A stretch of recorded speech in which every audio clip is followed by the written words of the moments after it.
L'entrée principale du poste de transformation de Kolkoumou est barricadée. 100 mètres plus bas, le chef de poste est séquestré dans sa résidence de fonction et ne peut se rendre à son bureau, situé juste en face. C'est que la famille Zibi a décidé d'extérioriser la colère qui la ronge face au refus de EDC de payer ses droits.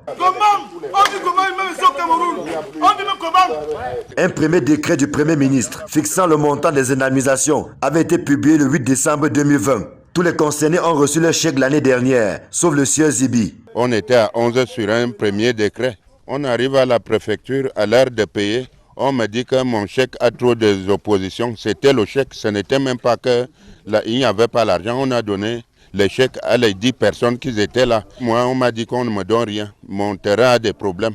Monsieur Yeba ici a envoyé des commissions, plusieurs commissions, pour vérifier les authenticités de mes titres fonciers. Un nouveau décret du Premier ministre fixe le montant définitif à environ 208 millions de francs CFA. Mais depuis sa signature, le 6 juin 2023, c'est toujours le statu quo. Il n'y avait pas les cultures sur le premier décret. Ils sont allés ajouter les cultures et enlever 5 millions. Bon, moi j'accepte toujours puisque je suis dans la misère. Le deuxième décret est sorti, je n'ai rien. Ça fait depuis le mois passé qu'on a signé le deuxième décret. Qu'on donne à César ce qui est à César. Quand les gens partent là-bas, ils disent qu'ils cherchent encore l'argent. C'est un argent qu'on avait déjà voté qui était pour nous. Pour la famille Zibi, qui dit avoir suffisamment patienté, il n'est plus question de laisser fonctionner le poste de transformation de Kolkoumou, pendant qu'elle tire le diable par la queue depuis 7 ans. Je me débrouille, vous voyez qu'ils ont pris tout, je n'ai que quelques avocatiers là-bas.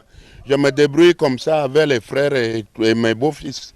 Je n'ai vraiment rien, des fois je porte les gens dans les vieilles voitures pour survivre. Lorsque nous quittions les lieux, des responsables de la Sonatrel, venus s'enquérir de la situation, tentaient en vain de calmer les manifestants.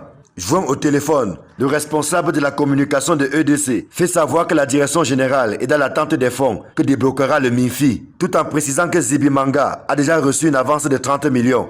Rappelons que ces indemnisations, qui font autant grincer les dents, s'inscrivent dans le cadre des travaux de construction, des ouvrages d'évacuation d'énergie, du projet d'aménagement hydroélectrique de Memvele. 11 personnes étaient alors concernées en Kolkoumou.